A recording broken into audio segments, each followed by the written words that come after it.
నా ముందు మాట్లాడినటువంటి వక్తలందరూ కూడా ఈ డంపింగ్ యార్డు ఏమిటి, దాని పూర్వపరాలు ఏంటి, దాని చరిత్ర ఏమిటి, అట్లాగే దానివల్ల నష్టాలేమిటి, అట్లాగే దానికి పరిష్కార మార్గాలు ఏమిటి అనేటటువంటి చాలా వివరంగానే చెప్పారు.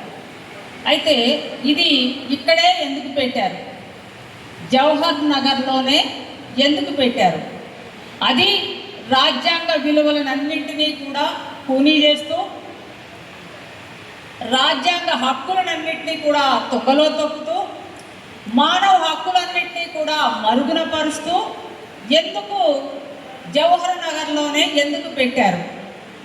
ఎందుకంటే ఇక్కడే పేదవాళ్ళు ఉన్నారు కాబట్టి, ఇక్కడే రోజు పని చేసుకుంటే కానీ 5 వేళ్ళు నోటికి పోలేనటువంటి బడుగు జీవులు, బక్క జీవులు, బలహీన వర్గాలు ఇక్కడ ఉన్నారు కాబట్టి, ఎక్కడ పెట్టినా కూడా హైదరాబాద్లో ఎక్కడ పెట్టినా వాళ్ళు ఊరుకోరు కాబట్టి, వాళ్ళ ప్రయోజనాలకు నష్టం కాబట్టి, అట్లాగే ఇతర ప్రాంతాల్లో అందరూ కూడా ఉన్నత వర్గాలకు చెందినటువంటి వాళ్ళు, ఉన్నత కులాలకు చెందినటువంటి వాళ్ళు, ఆర్థికంగా బలమైనటువంటి వాళ్ళు ఇతర ప్రాంతాల్లో ఉన్నారు కాబట్టి, ఈ ప్రాంతంలో అంతా కూడా బలహీన వర్గాలు, బడుగు వర్గాలు ఉన్నారు కాబట్టి ఇక్కడ పెట్టారు అనేటటువంటిది, పెట్టడానికి ప్రభుత్వం ధైర్యం చేసింది అనేటటువంటి దాన్ని మనం అర్థం చేసుకోవాలి.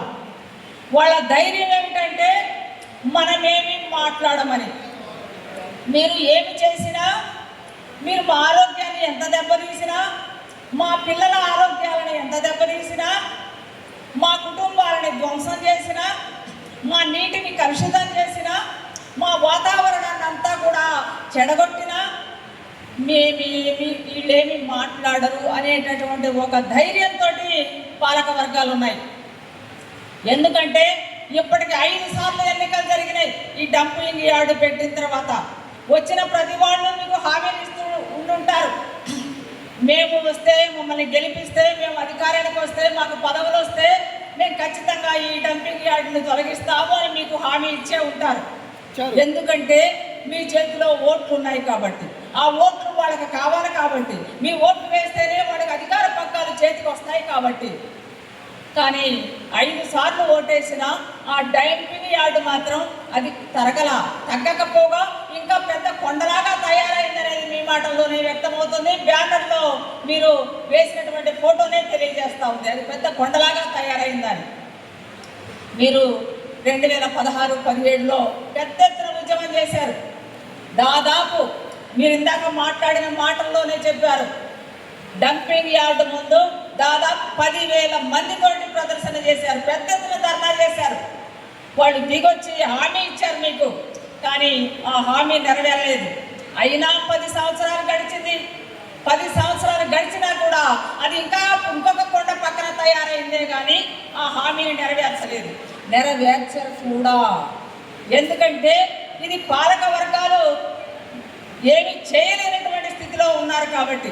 అంటే ఏమి చేయలేని స్థితి అంటే వీళ్ళు ఏమి చేసినా వీళ్ళు మెదలకుండా ఉంటారు అనుకొని వాళ్ళు అనుకుంటున్నారు కాబట్టి, ఎక్కడ పెట్టినా కూడా ఈ మధ్య ఎక్కడో ఒక చోట పెట్టడానికి ప్రయత్నం చేశారు. కొత్తపల్లిలోనో పెడితే జనమంతా దాదాపు 2,000 మంది రోడ్ల మీదకి వచ్చారు. రోడ్డంతా రాస్తారోకో చేసేశారు. మేము మా దగ్గర పెట్టనివ్వము అట్లాంటి దాన్ని.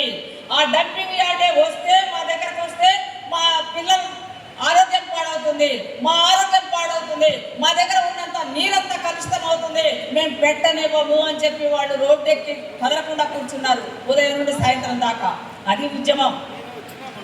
అట్లా ఉద్యమము జరుగుతూ ఉంటేనే, ప్రజలందరూ రోడ్ల మీదకి వస్తేనే ఇవాళ పాలక వర్గాలు కొద్దిగా ఆలోచించేటటువంటి పరిస్థితులు తప్ప కదలరు వాళ్ళు. ఎందుకంటే అనేక సార్లు ఇది రుజువైంది. పాలక వర్గాలు ఉన్నత వర్గాల ప్రయోజనాల కోసమే పాటుపడతారని చెప్పి మనకు రుజువైంది అనేక సార్లు. మీకు తెలుసు, 3 నల్ల చట్టాలకు వ్యతిరేకంగా ఢిల్లీలో 1.5 సంవత్సరాల పాటు వాళ్ళు ఉద్యమం చేశారు. అక్కడే టెంట్లు వేసుకొని చావైనా బ్రతుకైనా మేము ఇక్కడే ఉంటాము అని చెప్పి వాళ్ళు 1.5 సంవత్సరాల పాటు ఉన్నారు. చలికి తడుస్తూ వానకు తడుస్తూ ఎండకు ఎండుతూ చలికి వణుకుతూ అక్కడే ఉన్నారు, అక్కడే తిన్నారు. ఆ తర్వాత మాత్రమే వాళ్ళు అనేక సార్లు లేపేయాలని చూశారు, కందకాలు తవ్వారు, కందకాల్లో మేకులు తవ్వారు. వాళ్ళ దగ్గరకు ఎవరు పోకుండా సంఘీభావం తెలపకుండా ఉండేందుకు కందకాలు తవ్వి కందకాల్లో మేకులు కొట్టారు. అయినా ఉద్యమం ఆగలేదు. సంవత్సరంన్నర పాటు సాగింది.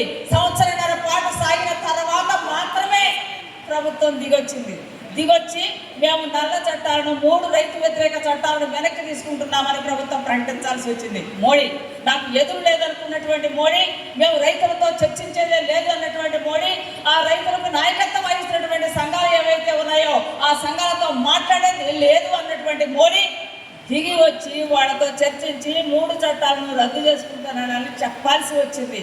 ఎవరు లొంగదీశారు వాళ్ళని? మోడీ అహంకారాన్ని ఎవరు లొంగదీశారు? కేవలం రైతు సంస్థలు, రైతుల ఉద్యమం మాత్రమే. అట్లాగే మీకు నిన్నటి దాకా మీరు చూశారు, ఢిల్లీలో ఒక తరంగాల వలె, ఒక ప్రవాహం వలె యువకులు, విద్యార్థులు పెద్ద ఎత్తున ఢిల్లీలో జంతర్ మంతర్ దగ్గర పెద్ద ఎత్తున పోరాటం చేశారు. మోడీ మౌనం వహించాడు. ఎందుకు మౌనం వహించాడు? మౌనంతో ఆ ఉద్యమాన్ని నీరుగార్చాలని, ఆ ఉద్యమాన్ని చల్లార్చాలని చూశాడు. కానీ చల్లారలేదు. పైగా ఏమైంది? రోజుకి ఆ ఉద్యమం కొద్దిమంది 500, 1000, 2000, 10,000 దాదాపు వేల మందికి చేరింది. మొన్న 20వ తారీఖున ఎంతమందితో జరిగింది? 26వ తారీఖున దాదాపు 70-80 వేలు, దాదాపు లక్షలు కొంతమంది అంటున్నారు, లక్షల్లో కొంతమంది అంటున్నారు. పెద్ద ఎత్తున ఉద్యమం జరిగింది. నిర్బంధంతో, కసాయితనంతో ఆ ఉద్యమాన్ని అణిచేయాలనుకున్నాడు మోడీ. ఇంకొకసారి ఎవరు కూడా రంగం మీదకి రాకూడదు, ఉద్యమంలోకి రాకూడదు అనుకున్నాడు మోడీ. కాళ్ళు చేతులు విరగొట్టాడు, తలకాయలు పగలగొట్టాడు. పెద్ద ఎత్తున లాఠీలకి మేకులు గుచ్చి వాళ్ళ వీపులు చూస్తుంటే హృదయ విదారకంగా కనపడింది. మొత్తం చీల్చేశారు కర్రలతోటి. అంత జరిగినా కూడా విద్యార్థులు వెనక్కి తగ్గలేదు. మేము ఏదైతే డిమాండ్ పెట్టామో, మోడీ ఆ విద్యాశాఖ మంత్రి ప్రధాన్ అనేటటువంటి ఆయన రాజీనామా చేయాలి. అంతేకాదు చనిపోయినటువంటి ఎవరైతే 21 మంది విద్యార్థులు ఉన్నారో వాళ్ళకి ఒక్కొక్కడికి 1 కోటి తప్పున నష్టపరిహారం ఇవ్వాలి, అట్లాగే పెట్టిన కేసులన్నింటినీ ఎత్తివేయాలనే తదితర డిమాండ్స్ తోటి మళ్ళీ వాళ్ళు ఉద్యమాన్ని కొనసాగించారు. మళ్ళీ మేము పిలిపిస్తాం, మళ్ళీ మా కార్యక్రమాలు జరుగుతాయని పిలిపించారు. అంతేకాదు ఢిల్లీతోటి ఆగలేని సింహ ఉద్యమం మొత్తం దేశమంతా నిప్పంటుకుంది. దేశమంతా కూడా నిరసనలతోటి ఒక నిప్పు సెగలాగా మండిపోయింది దేశమంతా కూడా. అప్పుడు దిగి వచ్చాడు మోడీ. ఏమన్నాడు? నేను మాట్లాడేది లేదు అన్నటువంటి మోడీ చచ్చినట్లు విద్యార్థి సంస్థల ప్రతినిధులతో చర్చించి ఒప్పుకోవాల్సి వచ్చింది వాళ్ళ డిమాండ్.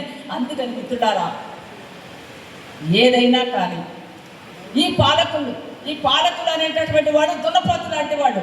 దున్నపోతుతో వ్యవసాయం చేయాలంటే ఏముండాలి? మన చేతిలో ముళ్ళుగర్ర ఉండాలి. అంటే ముళ్ళుగర్ర ఏంటి? ముళ్ళుగర్ర లాంటి ఉద్యమం ఉండాలి మన చేతిలో. అందుకని మిత్రులారా, మనం ఒక్కటే గుర్తుంచుకోవాలి, మన ఉద్యమం అనేటటువంటి దాన్ని మనం పట్టుకోవాలి. అప్పుడు మాత్రమే దీన్ని మెడలు వంచగలుగుతాం. అందుకని రేవంత్ రెడ్డిని, ప్రభుత్వాన్ని వంచాలంటే బలమైనటువంటి రాష్ట్ర వ్యాప్త హైదరాబాద్ మొత్తం చుట్టుపక్కల ప్రాంతాల్లో మన ఉద్యమాన్ని తీసుకుపోవాలి. అట్లా ఉద్యమిస్తే కానీ ప్రభుత్వం దిగిరాదనేటటువంటి గుర్తించి మీరందరూ నిలబడాలి. మీకు సంఘీభావంగా మీకు ఏమైనా కానీ ప్రతి ఉద్యమంలో ఎప్పటికే ఉన్నాం. మీ ఉద్యమంలో భాగంగా ఇక ముందు జరగబోయేటటువంటి ఉద్యమంలో కూడా సిపిఎంఎల్ మాస్ లైన్గా మీ వెనక మేము ఉంటామని, ఖచ్చితంగా మీ ఉద్యమానికి వెన్నుదన్నుగా మేము నిలబడతానని హామీ ఇస్తూ నాకు ఈ అవకాశం ఇచ్చినటువంటి